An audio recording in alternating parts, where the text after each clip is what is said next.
On a remonté ce fil et l'écriture de cette histoire jusqu'à ce que certains considèrent comme un sommet, qui est les 3 étoiles. Après, chacun se met des sommets où il veut et voilà. Mais c'est vrai que pour beaucoup, c'est un Graal. Donc c'est 2006. Ouais. C'est donc j'annonce parce que j'ai l'élégance j'ai l'élégance, la correction plutôt de l'annoncer au Michelin début septembre. Pour pas les mettre dans l'embarras pour les prévenir, quoi. Et à l'époque, je prévois, celui qui est dans La Confidentielle, le premier, seul journaliste avec des journalistes, c'était François Simon. Et puis, donc là, vous leur dites quoi et comment, finalement? Je leur dis tout simplement que, malheureusement, je suis obligé de fermer mon restaurant parce que lorsque j'ai eu un très grand nombre de transfusions en 1976 et que j'ai eu une perturbation importante et il se trouve que j'ai une cochonnerie dans le sang et que je vais devoir passer. Alors cette chose-là, je l'apprends en 2006. Au moment 2006, où j'obtiens la 3e étoile. Mais là, seule ma femme et ma mère connaissent mon état de santé et je leur dis, je tiendrai 3 ans. Et je promets à ma mère qu'au bout de 3 ans, j'arrêterai pour me soigner. Et donc, ce que j'ai fait, c'est qu'ils m'ont dit, il va falloir passer à travers un protocole. D'abord, voilà, pronostic, on ne sait pas. Et le protocole de trithérapie, il est très lourd et on ne sait pas. Voilà.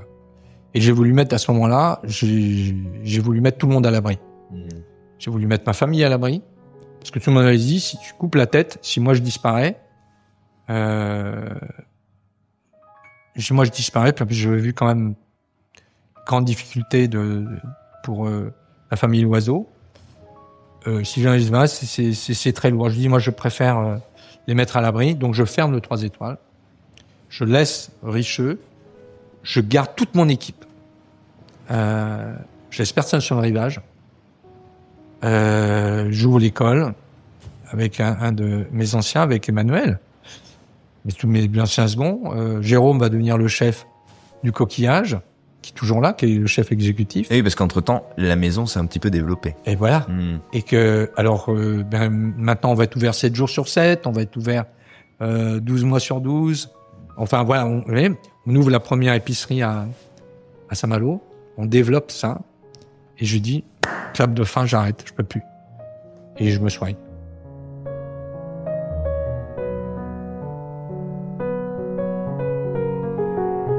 Et puis après, faut regarder la première des faits, et puis en espérant qu'elle va vous aider pour que vous entamiez une 3e vie. Et puis ça s'est bien passé. Oui, l'histoire montre que c'est pas mal. Il y a des chats, il y a Olivier Rollinger. D'abord, oui, mais on a la chance surtout d'avoir des grands médecins et une recherche sur tous ces sujets-là qui est très important. Donc voilà, la vie a pu me sourire une 3e fois, et puis elle m'a d'autant plus souri parce que là, les enfants ne sont absolument pas. Mathilde est avocate. Oui, parce qu'elle voulait faire les beaux-arts, mais son père. Voilà, mais bon, elle avait un cabinet d'avocat de droit de propriété, droit de l'art à Paris, qui marchait très bien. Et puis Hugo, lui, fait l'école des Rimains ici, puis ensuite l'école du Havre, officier de la marine marchande. Et brutalement, le premier qui me dit sur le quai de la gare, moi j'allais signer un contrat avec Arte. Lui revenait de 2 mois de campagne dans le golfe de Guinée. Et puis je lui dis, écoute, t'es arrivé la veille, mais tu vas t'arriver là, mais demain je pars. Il me dit, papa, je pars avec toi. On fait l'aller-retour à Paris. Puis on est allé manger, casser une croûte avec Pierre Gagnère dans la cuisine. Puis on repart. Et avant de monter dans le train, il me prend le bras et il me dit, j'ai quelque chose d'important à te dire. Moi, je pensais que, je sais pas, mais il allait se marier ou il attendait un bébé. Enfin, et non. Je lui dis, mais tu vas pouvoir me dire ça dans le TGV. On était sur la voie 1 à Montparnasse. Elle me dit, tu vas me le dire dans le TGV. Elle me dit, non, je préfère que tu en sois debout. Je commence la cuisine demain avec ou sans toi.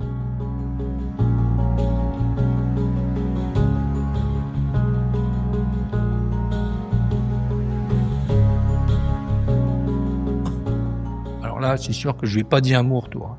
J'ai téléphoné à mes copains pour leur dire ce qui se passait, j'étais effondré.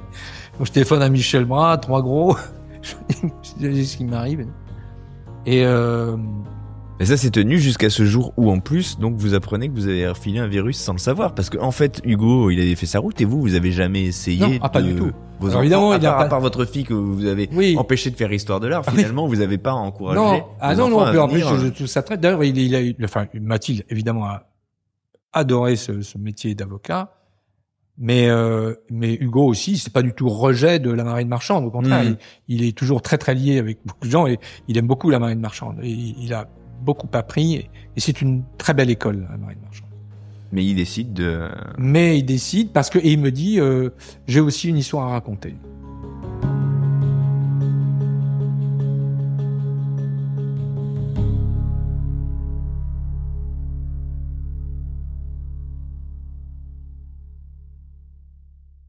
Et vous, qu'est-ce qui vous ennuie? Parce que là, on sent que vous appelez vos camarades. Moi, je suis très ennuyé oui. parce que. Alors, pourquoi je suis ennuyé?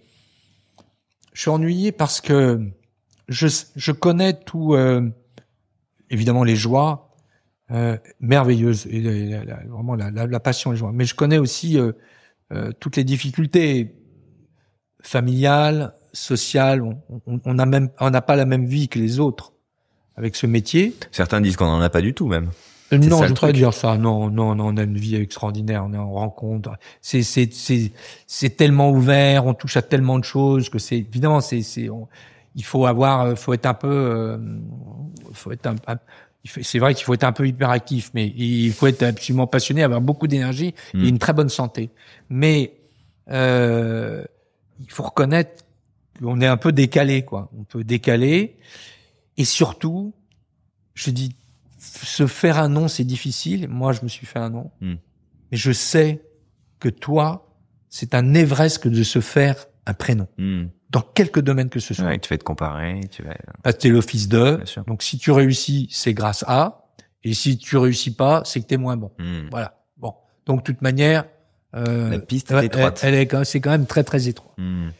Et puis j'ai eu quand même une expérience de garçon qui avait pris la suite dans notre univers de la gastronomie, qui avait pris la suite et qui finalement avait été presque modelé. Enfin, on les avait pas poussés vraiment, mais on n'avait rien fait pour pas qu'ils viennent. Alors que nous, avec ma femme, on a tout fait pour pas qu'ils viennent.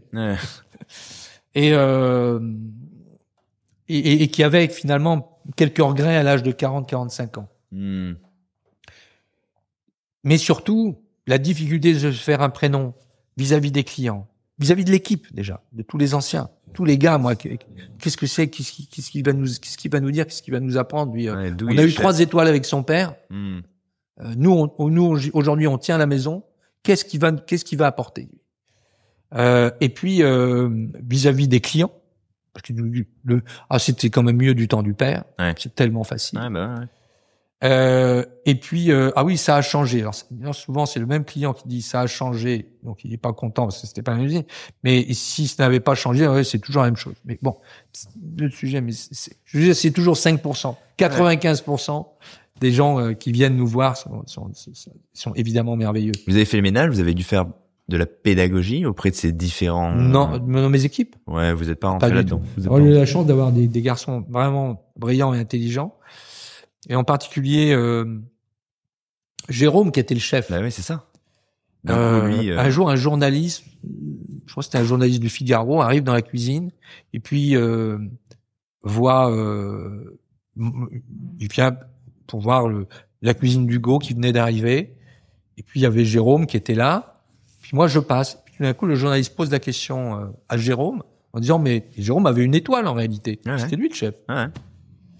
Et vous, Jérôme, mais vous, qu'est-ce que demain, ça va être le chef, ça va être Hugo là. Et à ce moment-là, j'ai même pas à répondre. Hugo prend dans les yeux le journaliste et lui dit « Sachez, monsieur, ici, que je ne prends la place de personne, uniquement celle de mon père. » Et aujourd'hui, il a même, je crois que même Jérôme aujourd'hui a beaucoup plus même de responsabilités qu'il n'avait, parce qu'en plus il a les deux restaurants, puisqu'il a le bistrot de Cancale aussi à gérer au niveau des marchandises, des équipes, ces choses-là. Et Hugo a cette jolie définition. Il se dit, moi, je me définis plus finalement dans la cuisine comme un directeur artistique, comme vraiment comme le chef exécutif. Ouais. C'est tellement vrai. Et ils font également avec le chef aujourd'hui du coquillage, qui est Mathieu. Et puis la chef pâtissière également, et puis l'équipe de salle qui est avec qui travaille beaucoup plus collectif. Moi je faisais goûter les plats à personne. Hein. Ouais, mais c'est plus moderne. C'est une autre époque. Bien sûr. Lui, Hugo, il est capable de demander si le nouveau plat qu'il met en place, le stagiaire est arrivé il y a 2 jours, il va lui demander son avis. Ah ouais. Moi, je demandais à peine l'avis de ma femme. Vous imaginez, c'était donc on est dans une autre génération, plus horizontale. Et comme je ne pouvais pas imaginer ne pas être dans ma cuisine un soir. J'en étais malade. Alors qu'Hugo et il a raison, il fait totalement confiance à son équipe qui sont des avions de chasse, ils ont un niveau énorme. Mais moi, ils avaient un niveau. Ouais. Mais j'avais la faiblesse de croire que j'étais le seul à pouvoir caler le bouillon au moment où il devait partir. J'étais stupide. Mais voilà, c'est comme ça. Mais après, c'est une époque aussi où le chef devait être dans sa maison et où les clients avaient aussi cette attente et où cette image était quand même très installée. Et un chef qui n'était pas dans sa cuisine, ça a valu beaucoup de critiques aux chefs qui ont entrepris et qui ont eu plusieurs restaurants, notamment. C'était pas hyper bien vu quand même. Oui, mais c'est vrai. Mais enfin, entre le chef qui accueille du premier client au dernier client, qui en réalité met pas les pieds dans sa cuisine. Ouais. Ah oui, ou qui peut faire son petit tour de table avec ça, c'était pas mon truc, j'allais pas voir les clients. D'ailleurs, il y a beaucoup de gens, c'est absolument incroyable, on est venu chez vous, mais tellement de gens m'ont dit ça. On est venu chez vous. On vous a jamais vu. Mais ce soir-là, vous n'étiez pas là. Alors que j'étais toujours là. Ouais. J'ai même loupé le déjeuner de communion le déjeuner de communion de ma fille. Mon fils, j'y étais pas. Repas de famille, j'y étais pas. Mais par contre, j'allais pas en salle, j'allais pas voir les clients. Donc il y avait beaucoup de gens qui pensaient que mais vous me tendez la perche et après il faudra quand même qu'on parle de votre vie et des épices de la vie aussi après la cuisine. Mais c'est un truc quand même de pas être là pour la communion, de pas être là. Je pense notamment à votre compagne qui vous a suivi sur la route et qui a embrassé aussi finalement ce chemin que vous avez dessiné communément, mais qui est quand même de votre impulsion. Sûr. Ah oui, non, mais c'est un grand déséquilibre quand même. Ah, mais c'est énorme, hein. Vous savez aussi, c'est une jolie phrase de celui qui est dans la cuisine. J'aurais aimé qu'il soit, avant, je disais que c'était mon père, mais parce que, et puis les années ont passé. Et puis, finalement, cette différence d'âge, je voyais de moins en moins. Mon ami Michel Guérard, je disais, j'aurais eu un père, j'aurais aimé qu'il fût Michel Guérard. Alors après, je lui disais non, elle est un frère aîné. Et Michel avait cette très jolie phrase, il dit dans nos métiers, on fait partager un rêve à nos équipes, à tous les hommes et les femmes qui franchissent le seuil de notre porte. Mais c'est surtout que ce rêve, on peut le partager à 2 avec son épouse. Le rêve de, évidemment, Michel et Christine, et un rêve lorsqu'il se vit à 2. Et évidemment, merveilleux. Un rêve seul, pas terrible, je trouve. Ouais, donc, alors après, mais c'est une sacrée route à tracer quand même, parce que vous, quand vous parlez de la vôtre et en tout cas de celle que vous avez écrite communément, elle est assez longue. Cette longévité-là dans le travail, déjà dans le couple, même sans parler du travail, mais en plus, ce qui est assez rare. C'est une aventure assez considérable. Ouais, mais bon, j'ai cette chance. J'ai cette chance d'avoir cette femme à mes côtés depuis le début qui a probablement fait 65% de la réussite des maisons de Bricourt. Parce c'est que dit. 65, oui. C'est pas rien. Non, oui, je le dis, ouais, je pense parce que derrière, moi je lance les grandes idées, mais c'est pareil, hein, je vais entreprendre. Moi je me suis un peu calmé, mais j'avais 10 idées par jour. Il fallait faire ci, on va faire cela, on va grandir là-bas. Pour ceux qui nous écoutent, cet homme qui dit je me suis un peu calmé s'est cassé une côte il y a 2 jours, est en interview sans aucun problème. Il s'est calmé. Bon, voilà, c'est bien de le rencontrer à ce moment-là parce qu'on se demande ce que ça pouvait être il y a 10 ou 15 ans. Ok, très bien. Il s'est calmé, soi-disant. Et je dois dire que cette vie, elle est tellement dense de rencontres, de questions. On est multicarte en réalité, mais c'est il faut toucher au végétal, il faut toucher à l'architecture, il faut toucher parce que et ma femme, elle a orchestré tout ce qui était autour et gérer le quotidien, gérer les comptes, gérer les équipes, gérer pour que la vision tienne. Être à la fois directrice financière, la gestion de tout. C'est elle. Moi, elle me disait de temps en temps d'ailleurs, elle me disait bon, quand tu commences à t'occuper d'autre chose que de ta cuisine, va rejouer avec tes casseroles. Ouais. Ça fout le bordel, ça nous envoie. Va rejouer avec tes casseroles. Et bon, elle a les maisons au niveau des Rimains lorsque Hugo est né, Château Riche, Rimain, c'est le premier hôtel, la première chambre. C'est assez intéressant aussi le rapport du cuisinier qui devient hôtelier. Deux métiers cousins, mais deux métiers différents. Mais tellement opposés. Très différents. Enfin, très différents. Les gens disent, ah bah oui, l'hôtellerie, c'est facile. Ah non. Je dis, attendez. Si demain, vous devez recevoir quelqu'un, dites, tiens, vous rencontrez quelqu'un, bah, ce serait bien que vous veniez dîner à la maison. OK? Bah, c'est pas tout à fait le même rapport avec ces personnes-là, ce couple-là. Si vous lui dites, vous venez dîner à la maison et vous restez dormir. Vous prenez en charge leur intimité. C'est une tranche de vie que vous prenez. C'est quelqu'un qui va venir dans votre endroit, qui va venir se reposer, qui va venir dormir, qui va venir respirer, qui va venir vivre. Quelqu'un qui vient à votre table, quelqu'un qui vient sous votre toit, c'est tout autre chose. Ah ouais. Et moi, je voulais pas en entendre parler au départ, parce que le premier hôtel des Rimains, j'en attendais Hugo, et il y avait on cherchait une maison pour nous, parce que il fallait quand même couper le cordon ombilical, c'est-à-dire que moi, je vivais un grand bonheur, j'avais ma passion au rez-de-chaussée, la cuisine. Au premier, j'avais ma mère. Et au second, j'avais ma femme et déjà Mathilde, ma petite fille. Donc tout se passait bien. Hugo allait naître. Ma femme a commencé à me dire, ça commence à être petit et on voulait pas que les enfants soient. C'est pas qu'ils viennent ennuyer les clients, mais c'est que on voulait pas les brider en disant, descends pas dans la salle, il y a des clients. Donc on a dit, on cherchait une maison. Et puis est arrivé le petit hôtel des Rimains qui était à vendre. C'est une petite maison que Alexis Weisenberg louait. Quand on passait sur le chemin des douaniers, qu'on appelle à Cancale, là, le chemin des amoureux, petite maison, et ma femme me disait toujours, ça, c'est la petite maison de mes rêves. Et un jour, lorsqu'elle attendait Hugo, le notaire, Maître Serrand m'appelle, il me dit, les Rimains sont à vendre, je veux que tu les achètes. Je dis, maître, moi, j'ai pas les sous, c'est une maison vue de mer, il dit, mais c'est pas grave, je veux pas que ça tombe entre les mains d'un Parisien. Je veux que tu l'achètes. Je dis, mais j'ai pas les moyens et tout. Et il me dit, et je dis, bon, je suis désolé. Je raccroche. Et en même temps, je dis, c'est quand même la maison des rêves de Jane. Je dis, je sais pas comment faire. Je reprends le combiné, à l'époque. Je rappelle le notaire, je dis, je prends. Et je vais voir ma femme, je dis, j'ai acheté les Rimains. Mais elle me dit, mais t'es dingue. T'as pas l'argent pour acheter cette maison-là. Mais je lui dis, mais je te l'ai acheté pour ta retraite. Et on va ouvrir quelques chambres. En attendant, on va ouvrir quelques chambres. Mais ces chambres-là nous ont sauvés. Si nous n'avions pas eu de chambre, comme nous aurions probablement connu les mêmes difficultés que Pierre Gagnère à Saint-Étienne qui n'avait pas de chambre. Parce que là, on devient une destination. C'est un vrai sujet, bien sûr.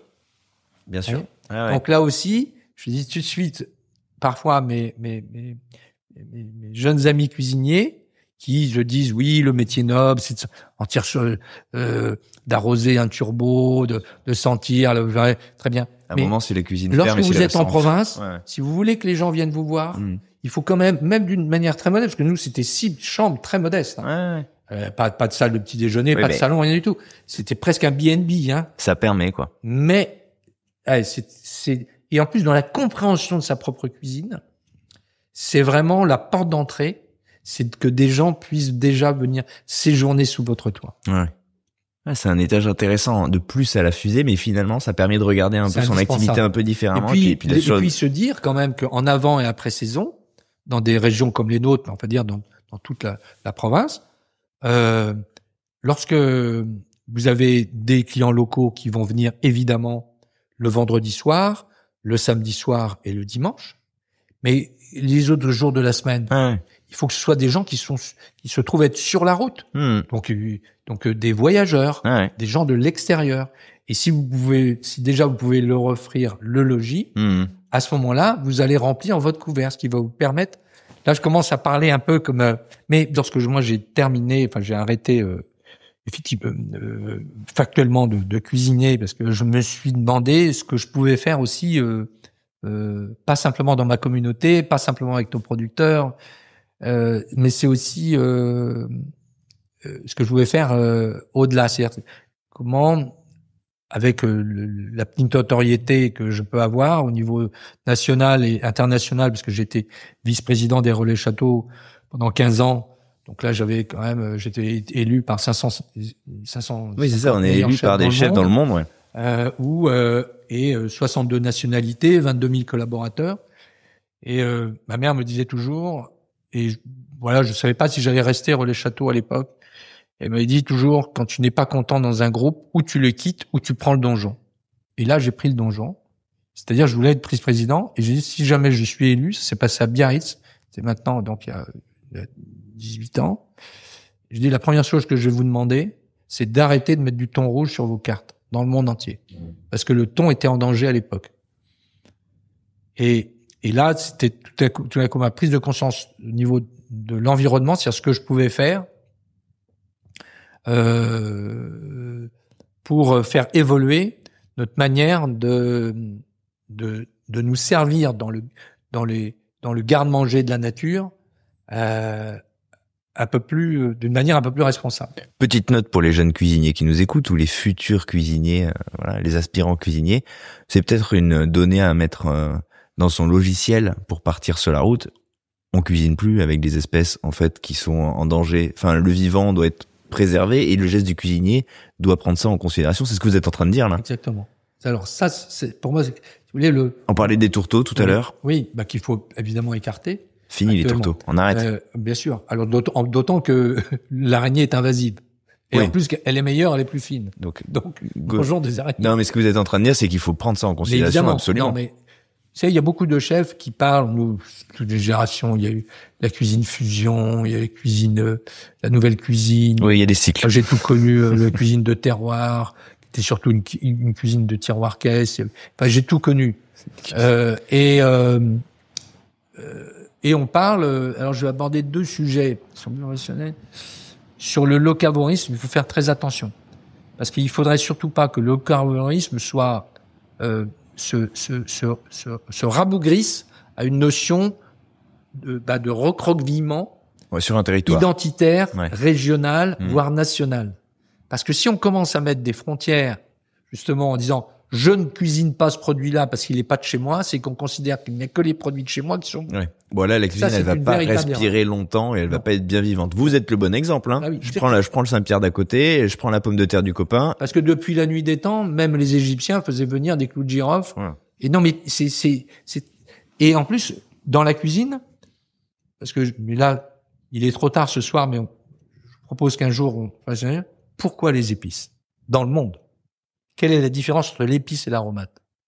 Donc, si vous regardez dans le Larousse, un petit Robert, ils sont pas d'accord. Moi, j'ai la mienne.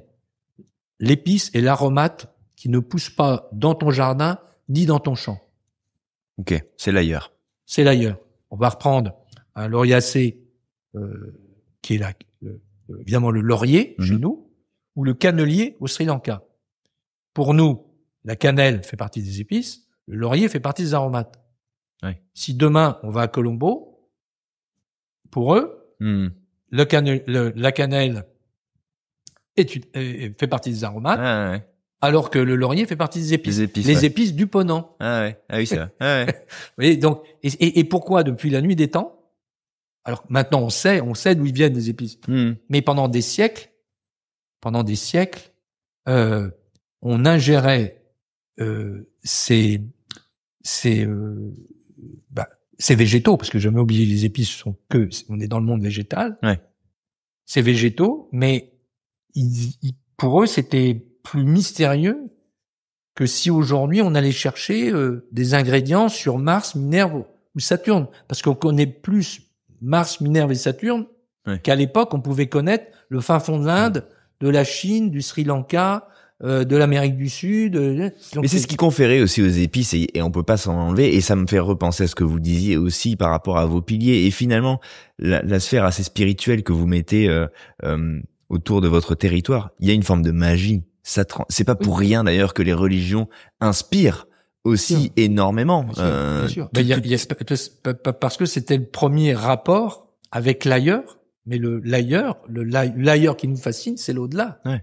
Et donc dans toutes les religions d'ailleurs, on crame c'est ça. D'épices, quelle que soit la religion, que ce soit chamanisme, l'hindouisme et le bouddhisme. Et donc évidemment dans le monde chrétien, l'encens au moment où l'âme doit s'élever, eh bien il y a toujours cette notion. Mais il y a cette notion-là.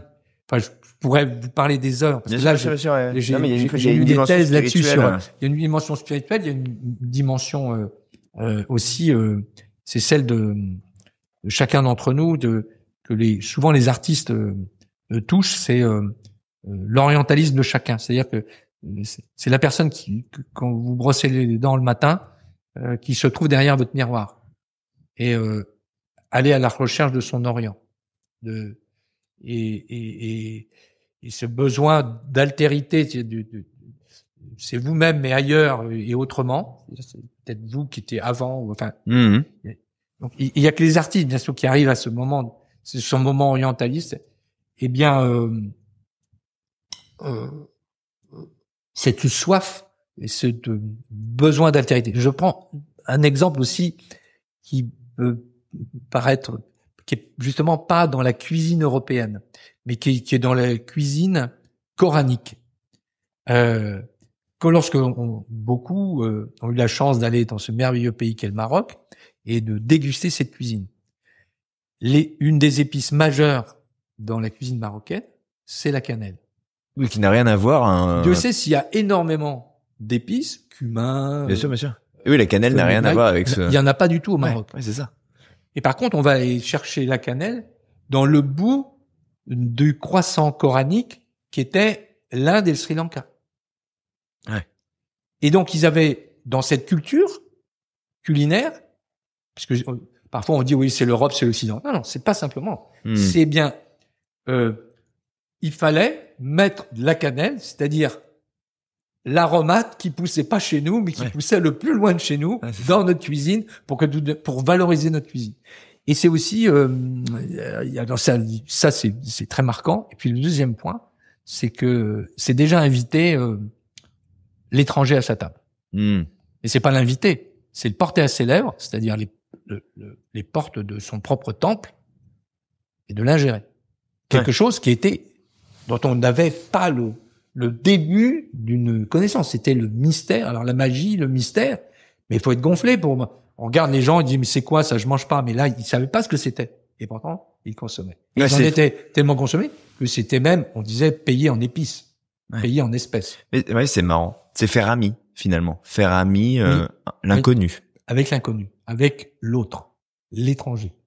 Quand on voyage, et vous le savez mieux que personne, quand on fait de la voile, je crois que il est bon de définir un cap aux jeunes qui nous écoutent, à ceux qui veulent entreprendre une carrière, à ceux qui sont déjà en cuisine et qui le cherchent parfois. Parce que parfois, quand on est cuisinier et qu'on a le nez dans le guidon, parfois on se demande vers où on doit aller, vers où on doit emmener notre cuisine. Comment, voilà. C'est quoi qui doit nous guider? Selon vous, s'il y a une chose qui vous a guidé, ou qui doit guider les gens, c'est quoi la valeur? C'est quoi le sémaphore? C'est quoi vers quoi il faut tendre? voyez, tout à l'heure, on parlait de la vertu, le clavorisme, d'être saisonnalité, d'être... Ça, aujourd'hui, ces prises de conscience environnementales, alors qu'on travaille la nature, elles sont indispensables. On peut dire c'est nécessaire. Le premier, les cuisiniers parlent souvent du respect du produit. Respect du produit. Alors, quand on a dit ça, on a tout dit, quoi.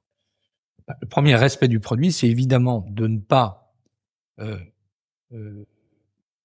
cuisiner, c'est-à-dire avoir fait en sorte que un animal ou une plante ait pu être détruite alors que l'espèce est en danger. Ça, c'est le premier respect du produit. Ouais. C'est de ne pas le toucher s'il ne faut pas le toucher. Ça, c'est le premier respect du produit. Ouais. Ça, il faut le rappeler. Le problème, c'est que c'est pas suffisant. On peut considérer que, évidemment, je vais pas prendre un produit où je sais qu'il y a eu des traitements et que je vais valoriser les produits issus de l'agriculture biologique, bien évidemment. Parce que qui peut imaginer que on puisse faire quelque chose de bon alors qu'on va s'empoisonner ou on va empoisonner l'autre à petit feu? Comment on peut imaginer faire quelque chose de bon alors qu'on sait très bien que un homme, plus souvent une femme dans le monde agricole, a été exploité? Comment on peut imaginer que ça puisse être bon alors que ça a pu détruire une lagune, une baie ou coller des algues vertes sur autour de la Bretagne? Bon, ça c'est impossible. Mais ça ne suffit pas. Ça, c'est la feuille de route. Ça, c'est nécessaire aujourd'hui. On peut pas faire autrement. Ensuite, et là, c'est très intime en réalité. Et il n'y a pas de règle. Il n'y a pas de règle. Par contre, la règle, c'est d'ouvrir les yeux, c'est de respirer, sentir, toucher, prendre le temps et être contemplatif. Avant de cuisiner, il faut contempler. Il faut contempler 1000 choses, même la nature, le grand, le petit. Il faut contempler et prendre du temps. C'est l'émerveillement. Je pense que la liberté aujourd'hui, dans ce monde parfois, c'est l'émerveillement. Il faut garder ses yeux d'enfant et rester émerveillé. Ou parfois, il faut réapprendre à s'émerveiller. Et notre rencontre, là, on se connaissait pas il y a 2 heures, beaucoup de plaisir. Ben, c'est un moment délicieux. Il faut goûter ces moments, il faut goûter les instants, faut pas les laisser passer. Mais parfois, on a l'impression qu'on va perdre quelque chose à s'arrêter. Et ce que vous êtes en train de nous dire, c'est que souvent, au contraire, on gagne. Exactement. Ah oui. Perdre son temps, c'est en gagner énormément. Ah oui. En tous les cas, on va peut-être pas gagner du temps. Non, mais on va gagner quelque chose à s'arrêter. Ah oui, on va valoriser sa vie. Oui. C'est pas mal. Les autres là-dedans, c'est important aussi. Moi, je me suis dit, quand je vais vous demander qu'est-ce qui nous guide, vous allez me répondre l'amour. Parce que tout ce que vous nous avez raconté, c'est une histoire d'amour. De famille, un amour de père, un amour... Oui. Oui, ben ça, oui, bien sûr. Oui, mais ça, c'est, l'amour, c'est de réussir à être entouré. Je vais pas dire que l'amour est égoïste, mais donner, alors plus les années passent et plus on se rend compte que en ayant donné, on reçoit tellement. Ce qui est pas, on reçoit tellement. Et moi aujourd'hui, je reçois tellement. D'ailleurs c'est pour ça que je suis si heureux. Et puis il y a un autre. C'est pas mal comme recette. Ça c'est peut-être votre meilleure recette. Mais vous savez, là aussi, quand je sais que beaucoup de jeunes professionnels écoutent vos émissions, il faut bien garder l'approche économique, parce que l'approche économique, c'est pas un gros mot que d'avoir une entreprise qui gagne de l'argent. C'est absolument indispensable. Ça s'appelle la durabilité d'une entreprise. Et quand je vois aujourd'hui tellement de jeunes couples qui s'installent, qui sont passionnés, qui sont remarquables, qui font un travail de cuisine et de salle passionnant, avec la gentillesse, un savoir-faire, connaissance des vins, mais je les vois avec des qui partent dans du low cost en essayant d'être le moins cher. Mais je dis, ils vont aller au casse-pipe au bout de 3 ans. Beaucoup arrêtent, voire divorcent. Enfin, c'est pas des belles histoires. La qualité dans la cuisine ne passe pas à travers le low cost comme le low cost passe nulle part. Et je redis, et quand je vois certains journalistes ou qui disent il faut faire la course au moins cher, c'est bon et moins cher, ce sont des pièges. Il faut pas tomber dans ce piège-là. Quand on parle de low cost, on se parle du prix où on va vendre son geste. On se parle pas des produits, hein. On se parle évidemment de savoir valoriser ce qu'on offre. Parce que quand on arrive, si on veut acheter des produits de qualité, c'est-à-dire que nos agriculteurs, nos éleveurs, nos cultivateurs puissent gagner décemment leur vie, mais évidemment, il faut payer le prix juste. Il faut rémunérer plus que correctement nos collaborateurs, nos collaboratrices. Et donc, pour ça, il vous faut une marge.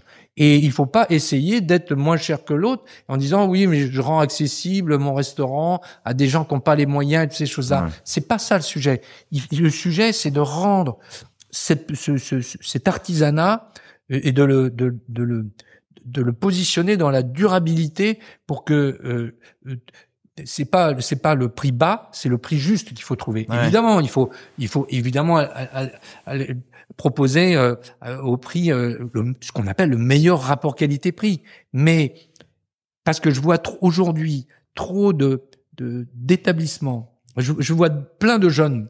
Je crois qu'on n'a jamais si bien mangé en France qu'aujourd'hui. Ouais, je suis d'accord. Ça c'est sûr. Une envie de bien faire, de bien sourcer. Je vais pas dire dans des endroits un peu sinistrés, malheureusement, mais globalement, dès qu'il commence à y avoir un peu de jeunesse, un peu de vie, il y a des jeunes qui s'installent. Il y a l'histoire du café de qualité. C'est une révolution, le café. Ah ouais, complètement. De la bière locale. C'est une révolution, la bière locale.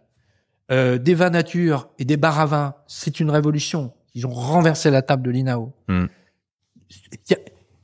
La dimension évidemment de cette prise de conscience au niveau de l'environnement, au niveau social, de travailler avec des producteurs locaux. Tout ça va dans le bon sens. Ce qu'il faut, c'est surtout pas qu'à côté, il y a des établissements qui remplissent avec un peu de déco et beaucoup de métro.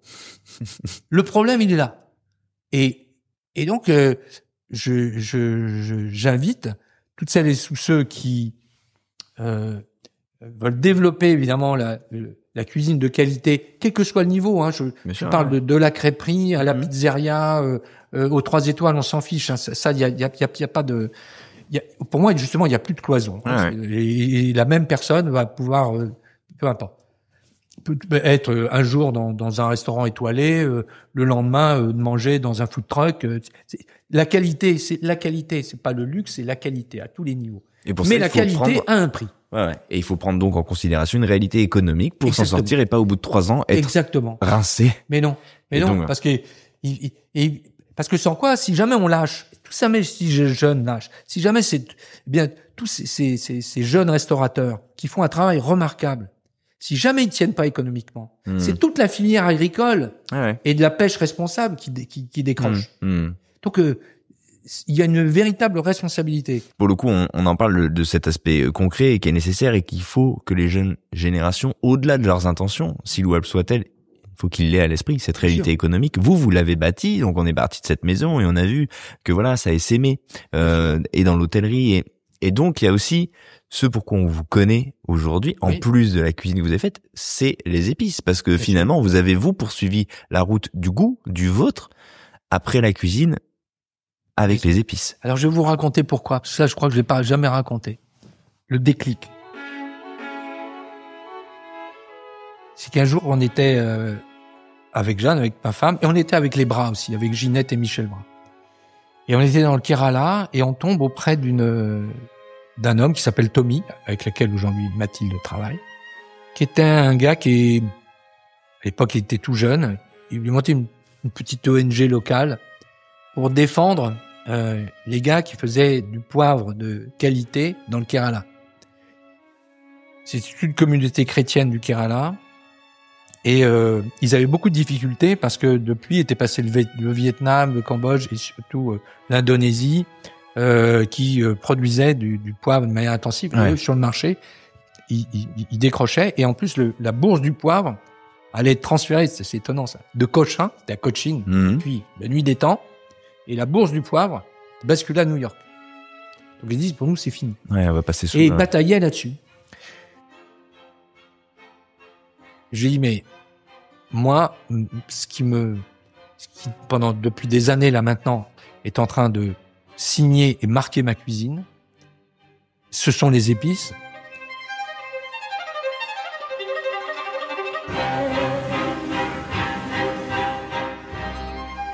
Et le gars me dit, et moi je prenais du curcuma, du gingembre, de la cardamome, de la casse, quelques poivres, mais pour ma cuisine. Ouais. Et en même temps, tous les gens nous demandaient, est-ce qu'on peut avoir, qu'est-ce qu'il y avait dans le poisson là, et c'était quoi, qu'est-ce qu'il y avait comme épices, tout ça. Et pendant des années, on donnait des petits sachets d'épices. Ah oui, aux gens qui étaient venus manger. Oui, on disait, on vous en donnait un petit peu, un petit papier cellophane, ouais. Et ils repartaient. J'ai ça dans la tête. Puis au bout d'un moment, on disait, mais tout le monde nous en demande, ça commence à faire beaucoup. Donc on a dit, on va être quand même obligé de les vendre. Et puis on avait fait 3. C'était, il y avait Retour des Indes, Grande Caravane et Rêve de Cochin. Donc ça, c'est les intitulés que vous aviez donnés à vos mélanges. Voilà. Qui repartaient un petit peu avec un peu de votre magie. Voilà. Et les gens voulaient repartir avec notre cuisine en kit avec le mélange d'épices. Ouais. et le jeune Tommy qui est là-bas, qui me dit, toc toc, on a peut-être besoin de vous. Ce serait bien si on pouvait vraiment en vendre. Et je lui dis, alors je vais mettre en lumière et je vais mettre en avant. Je vais rendre accessible au plus grand nombre ces trésors que moi j'ai eu la chance de toucher, de trouver. Alors évidemment de leur proposer mes mélanges, mais aussi les épices brutes que moi je peux trouver.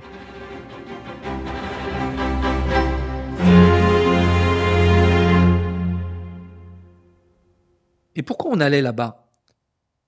Parce que pendant les 3 mois de fermeture, alors je disais toujours à l'époque, dans les années 80, on fermait 3 mois, parce que de toute façon, il y avait personne dans le pays. Donc, on fermait parce qu'il n'y avait pas de clients.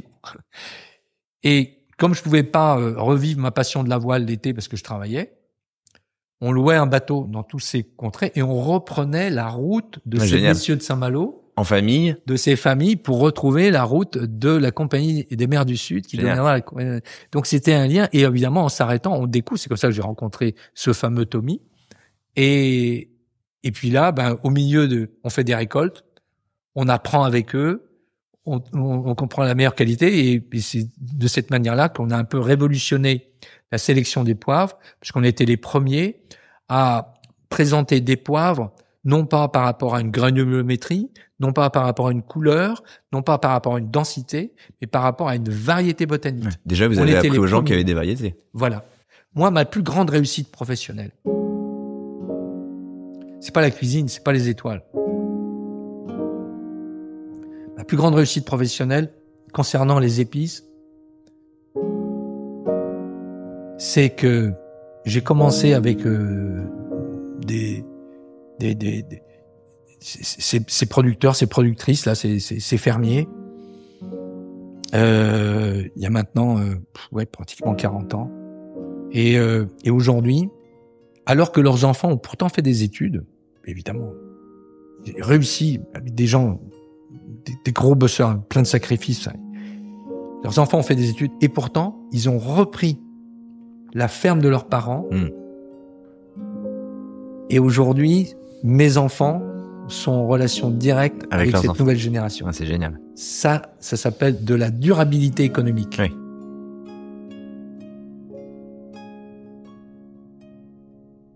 Pour moi, ça c'est vraiment fort, ça, parce que on traverse ces générations, on laisse quelque chose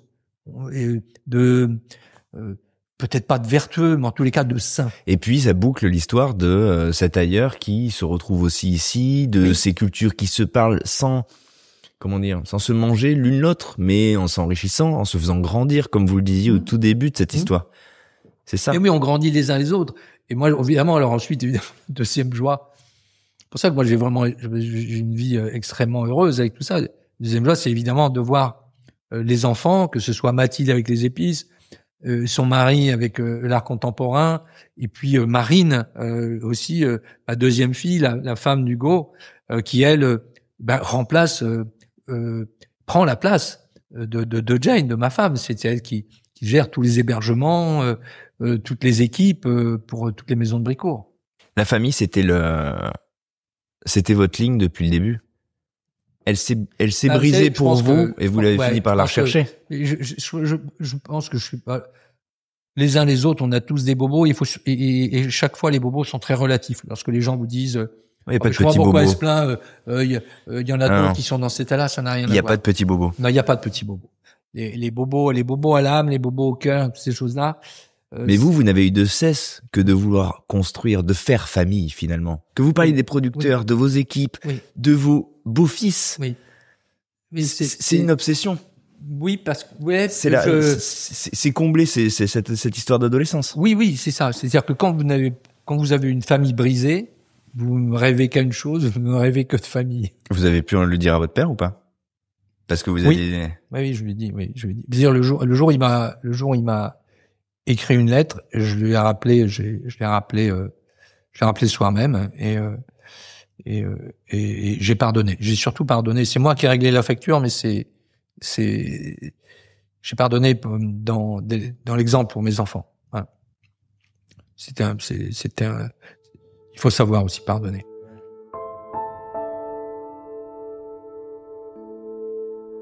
Je me demandais en arrivant ici si on pouvait construire en voyageant.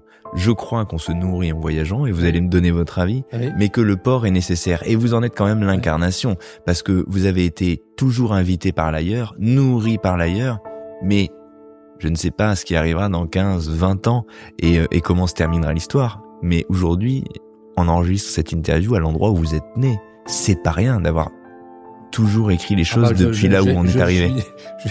Je suis né là, j'ai eu une enfance merveilleuse là, j'ai eu la chance de pouvoir exprimer ma passion à travers la cuisine ici. Aujourd'hui, c'est la maison des épices. Mathilde, là, son laboratoire est ici.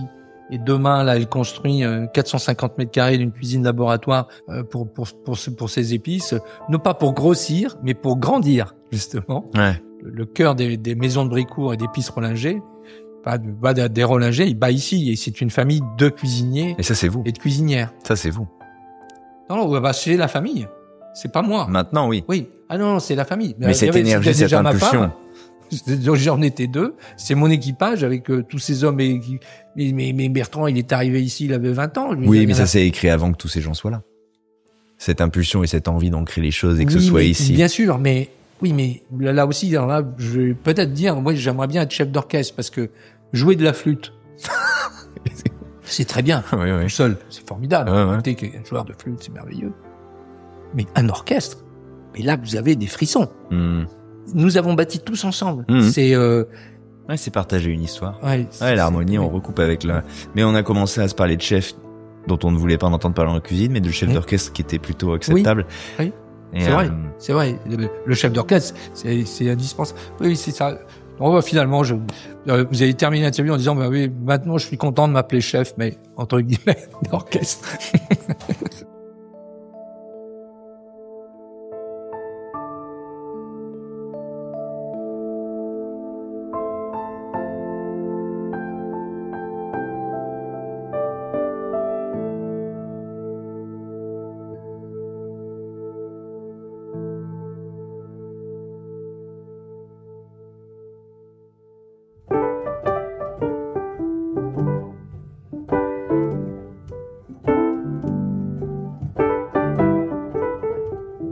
Je dis toujours que pour comprendre une cuisine, il faut connaître celui ou celle qui l'écrit.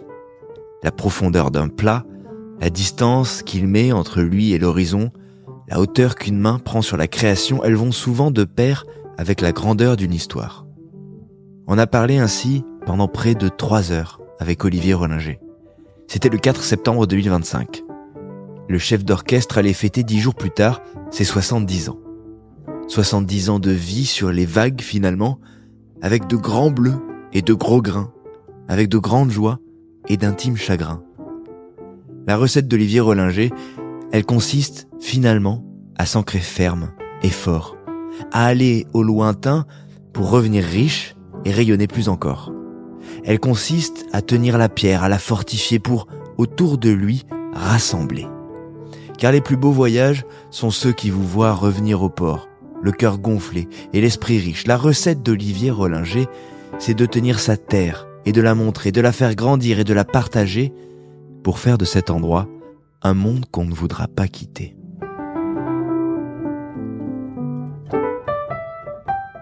Merci chef pour ce moment hors de tout. Merci d'avoir dit votre histoire, d'avoir mis votre cœur dans cet épisode, vos valeurs, vos visions, votre vie, vos espoirs et les peines qui les ont aussi nourris. Quand je vous ai quitté, Olivier Rollinger, j'ai marché jusqu'à la mer, par la rue qui descend du village à la plage. Je flottais, j'avais pour moi l'odeur des épices de cette maison que j'ai pris pour un bateau le temps de notre rencontre. J'ai pensé à vous aussi, chers auditeurs, chères auditrices, et tout au long du voyage en pensée, je vous tenais la main, je me disais mais quelle joie de pouvoir partager ça. Alors pour revenir à la réalité, j'ai fait ces quelques pas, il y avait cette baie sublime, ces rochers détachés qui sont des îles au trésor, la merveille en ligne de mire, et puis, une seconde après m'être arrêté, une goutte, puis des seaux de pluie ont en 1 minute rincé le flot de ses pensées. Retour à la réalité, j'en riais, j'étais trempé de la tête aux pieds, seul de retour de ce voyage dans l'histoire des Rollinger. Je suis revenu riche, heureux de rentrer à mon port avec, dans mon coffre, le trésor que vous venez d'écouter.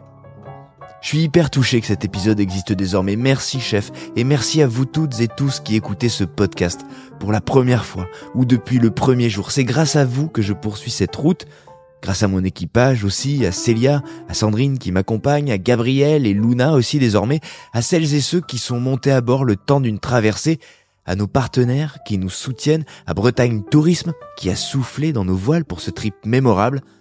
Notez le podcast sur votre plateforme, partagez-le, parlez-en, et vous aussi prenez la mer ou la direction de Cancale, réservée dans le restaurant qui vous a toujours fait rêver, ou lancez-vous comme Olivier Rollinger si tel est le cap que vous vous êtes fixé. Chef est là pour vous inspirer. Salut!